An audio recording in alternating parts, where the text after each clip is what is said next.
Mathome imefungua ukurasa mpya wa mshikamano na umoja baada ya kipindi cha kukosa mwelekeo.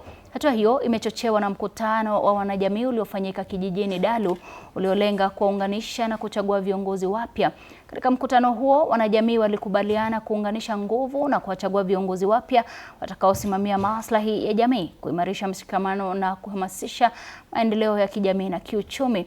Wanachama wamesema uongozi huo mpya ni mwanzo wa enzi mpya ya umoja na maendeleo, huku wakiahidi kushirikiana kujenga jamii imara kwa manufaa ya kizazi cha sasa na kijacho. Kwa uongozi wangu kupitia kwa jamii ya Mijikenda, ni watarajie vile tulivyoungana basi tutaungana na Mijikenda.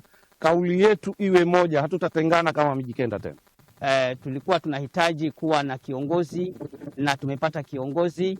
Kwa hivyo hatutaki mgongano tena, kwa sababu kunayo migongano ya kisiasa, kunayo migongano ya kutoka watu wa kutoka nje na kuja kuharibu muungano huu. Lakini nataka niwaambie ya kwamba sana wakati huu hakuna hiyo nafasi.